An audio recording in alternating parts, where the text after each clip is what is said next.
তর্ক করল, were drenched with the blood of those who had died for the faith. বললো পাঞ্জাবের মাটিটা রক্তাক্ত হয়ে গেছে। কি করে রক্তাক্ত হয়ে গেছে? মৃত্যুর জন্য পদ্মা পেয়েছে বিশ্বাসের ক্ষেত্রে। এটা একটা পুরোনো একটা ঘটনা আছে, যদি কোনদিন মনে হয় যদি পড়িস কোন জায়গা, হ্যাঁ পাঞ্জাব থেকে যে স্কুলটা বল উত্তর হবে না, পূর্ব দিকে পশ্চিম দিক হবে পশ্চিম দিক, এবং ওই যে পশ্চিম দিকটা আছে পাঞ্জাবের যে বর্ডার, ঠিক আছে, তারপরে শুরু হয়ে গেছে পাকিস্তান, এবং পাকিস্তানের একটা জায়গার নাম হচ্ছে পাঞ্জাব, ঠিক আছে, সেখানে বেশিরভাগ পাঠানরা থাকতো। দেশ যখন ভাগ হয়েছিল, ঠিক আছে, তখন ওই যে তখন আমাদের অখণ্ড ভারতবর্ষ তখন ছিল, এবং বাংলাদেশ, পাকিস্তান এবং ভারত তিনটে নিয়েছিল। পরবর্তীকালে যখন ইংরেজরা চলে যায় তখন ভারতের মাথার দুদিকে দুই অংশটা ভাগ করে যায় পাকিস্তান হিসেবে। পরবর্তীকালে 1971 সালে ওইখান থেকে বাংলাদেশটা পাকিস্তান থেকে ভাগ হয়ে যায়, যে সেটা নাম হয়ে থাকে বাংলাদেশ, এবং ওই পূর্ববঙ্গ এবং আমাদের পশ্চিমবঙ্গ। আমাদের পশ্চিমবঙ্গতে ভারতবর্ষের পূর্ব দিকে অবস্থিত, তার সত্ত্বে পশ্চিমবঙ্গ নাম হয়েছে এই কারণে কারণ ওটা বাংলাদেশের পশ্চিমে অবস্থিত, ঠিক আছে, সেটা পশ্চিমবঙ্গ নাম হয়েছে।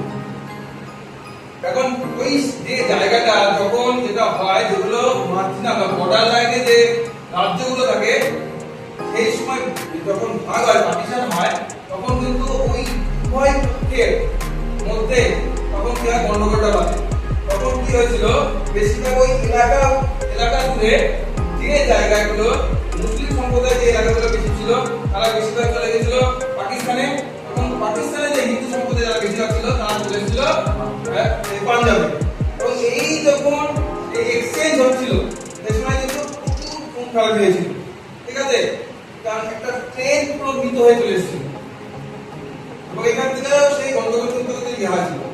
এই যে ঘটনা যেটা বললো বার্নিং ট্রেন, যেটা বলা যায় ট্রেন পাকিস্তান, যেটা বলা ছিল, এই যে এই ঘটনাটা ঘটেছিল কিন্তু, ঠিক আছে তো, এবং তার জন্য কিন্তু এটাকে বলা হয় থাকে যে পাঞ্জাবের কথা যদি বলা হয়, সেটা বলছে এজন্যই বলছে যে হিন্দু মুসলিম একত্রীকরণের কথা এখানে বলা হচ্ছে, কিন্তু পাঞ্জাবে গেলে তোমরা জানতে পারবে যে কি ঘটনা ঘটেছিল। পাঞ্জাবের মাটি কিন্তু এখনো রক্তাক্তের মধ্যে পড়ে আছে। দুদিকে দুটো পাহাড় দেখতে পাচ্ছিস, পাহাড়, এদিকে পাহাড়, এদিকে পাহাড় আছে তো, এখান দিয়ে জল চলে গেছে, হ্যাঁ, এই যে এইটাকে মধ্যে রাভাইন বলা হয়, বুঝে গেছে তো? তাহলে সেই উপত্যকার মধ্যে যে জলটা চলে গেছে সেটাকে রাভাইন বলা থাকে। এই জল বরাবর এই ছোট নদী যে বেরিয়েছে, এই বরাবর মানুষ হেঁটে যাচ্ছে, ঠিক আছে, এখানে বুঝতে পারছো কিভাবে হাঁটতে হয়, বুঝতে পেরেছো? এবং এই যে রাস্তাগুলো কেমন হয় সেটা এখানে বোঝার চেষ্টা করছি। দেখো, most of the diagram paved on bed of mountain stream, এই যে রাস্তাগুলো যেরকম পাথরে হয়, বুঝছো, সব খালি হয়ে আছে। তাহলে এগুলো বলছে double on bed of mountain stream, ওই যে মাউন্টেন স্ট্রিম ছিল যেটা বললাম, ওটা ডিফাইন করা হচ্ছে দুটো পাহাড়ের ঢালের মাঝখানে উপত্যকা থেকে নদী চলে গেছে, সেই ঢাল বরাবর এরকম যে পাথরের পেপল স্টোন নুড়ি পাথরের যে রাস্তা আছে, সেই রাস্তা ধরে লোকেরা কিন্তু হেঁটে যাচ্ছে।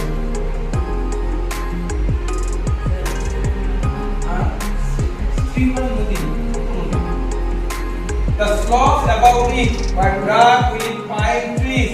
Over the mountain at its head was seen at sunset the moon not yet full.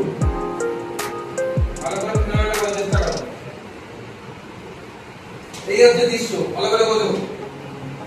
যে হাঁটাটা শুরু করেছে, সূর্য নামছে এবং চাঁদ উঠছে, এবং সেই সময় দৃশ্যটা এরকম লাগে।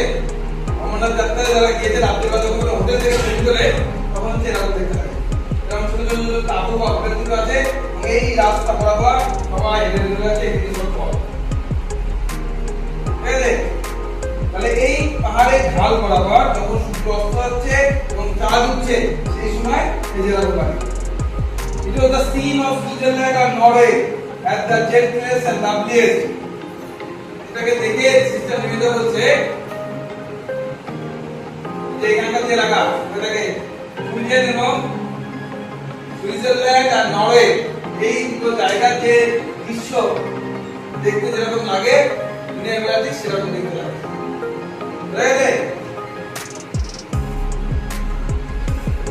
Here we saw the last of human dwelling, a brick, a farmhouse with a ploughed pane and a few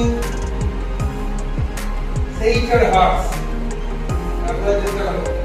ওটা হলো ফার্ম হাউস। ওখানে পাহাড়ের উপরে কিন্তু ফার্ম হাউস বলতে এত সুন্দর সুন্দর লজের মতো কিছু জায়গা থাকে, এরকম দেখতে পাওয়া যায়। ঠিক আছে, আর কি দেখতে পাওয়া যায় বলেছে ক্লাউড ল্যান্ড। ক্লাউড মানে যেটা নাঙল দেওয়া হয়ে গেছে। ঠিক আছে, ক্রিকেট ল্যান্ড এরকম নাঙল দেওয়া কিছু জায়গাও দেখতে পাওয়া যাচ্ছে। আর কি দেখতে পাওয়া যাচ্ছে সিটি ও হাট, যেটা বলা থাকে এরকম পুরো ঘরে তাকে কাঠ দিয়ে তৈরি থাকে এবং ওপরে ঘাস উঠতে থাকে। ঠিক আছে, গাছপালা কিন্তু এরকম যারা অল্প পয়সা থাকবে তাদের জন্য এরকম কিছু ঘর দেখতে পাওয়া যায়। ঠিক আছে, গরিব লোক আছে তারা ওখানে বসবাস করে। ঠিক আছে, ওরকম বাংলো দেখতে পাওয়া যাচ্ছে, এরকম কিন্তু ঘর দেখতে পাচ্ছে। তার বলতে হচ্ছে সব রকম ভ্যারাইটি কিন্তু এই যাত্রার পথে আমরা দেখতে পাই। আচ্ছা, গ্যাসি north where the final march began, we let the rest of our party encamp. তারপর দেখো এখানে যেটা বলে দিল না বেশি নল, তোমরা বুঝে নাও বেশি নল বলতে ওই একই জিনিস, ওই একই বাড়ি যেটা বললাম তোমাদের সেটার হাত যেটা বলা হচ্ছে সেটা বেশি নল জিনিসটা কি বুঝে নাও। আচ্ছা, এই জায়গাটা দেখো, এই জায়গাটা যেটা আছে ভালো করে বুঝতে পারো, এই জায়গাটা উঁচু, এই জায়গাটা নিচু। ঠিক আছে, তো এই যে পাশে যে ঘাসগুলো আছে না সমতলভাবে ঘাসগুলো চলে এসেছে ওগুলোকে বলা হয় বেশি নল। ঠিক আছে, মানে কোনো উঁচু ঢিবি আছে এবং সেখানে সুন্দর করে ঘাস হয়েছে এবং ঘাসগুলো দিয়ে পুরোটা মোড়ানো আছে, কোনো জায়গায় কিছু মাটি সাথে বেরোনো নেই। ঠিক আছে, ওটাকে বলা হয় বেশি নল। ঠিক আছে, আর এখানে দেখো কতগুলো পাইন গাছ জায়গাটা আছে। এই যে ওই যে যাত্রার পথ যেটা হয়ে থাকে সেখানে কিন্তু এরকম পাইন গাছগুলো এরকম ভাবে লম্বা লম্বা করে সারিবদ্ধ ভাবে থাকে এবং সেখান থেকে কিন্তু আমাদের যে বিদ্যুৎগুলো আছে তারা কিন্তু এখান থেকে বিদ্যুৎটা এরিয়া যেতে যায়। ঠিক আছে, রাত্রের মধ্যে একটু থাকলো